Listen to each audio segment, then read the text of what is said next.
The headlines on the Isle of Man were an eclectic mix.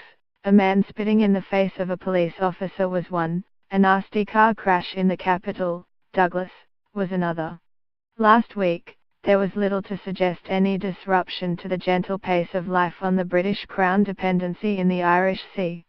Nothing in the local media, at least, to indicate the island was the eye of an international storm that has swept across Europe and the US. Its name, the Paradise Papers. The leak of more than 13 meters documents from offshore law firms and registers have exposed in vivid detail the mechanics of a normally invisible and secretive industry, an industry that regards the Isle of Man as one of its global headquarters. The papers show that this 33-mile-long island, a short ferry ride from Liverpool, is a place of choice for billionaires and businesses that want to avoid tax, and quite a lot else. Manx companies have been used to transfer Kremlin-controlled state funds into Twitter and Facebook.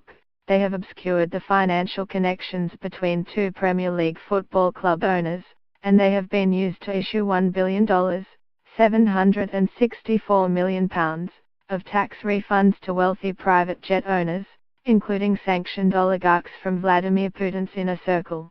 It's an island where hundreds of straw men and women will, for a small fee, stand in as the nominee directors and shareholders of shell companies, a legal, if increasingly dubious way, for the real owners of companies to obscure their real identities.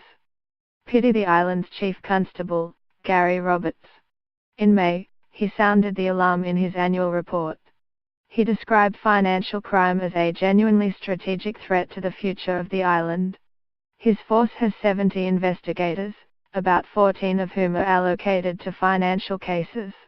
But he says the nature and scale of investigations engaging his force is without precedent. Even with his whole team focused on them, Roberts claims he could still not cover the waterfront.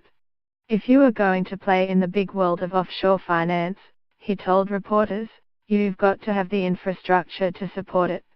Clearly, he does not. The island's response to previous scandals has been to circle the wagons, but it might not be enough this time. Over the past 6 months, the island has been engulfed by a series of financial scandals. Now, the British government is under pressure to stop rampant tax avoidance and rein in the offshore centres that make a handsome living from the schemes that benefit the rich. The Manx Chief Minister, Howard Quayle, has already called in the investigators from HMRC, and promised that he would apologise if evidence of wrongdoing were found.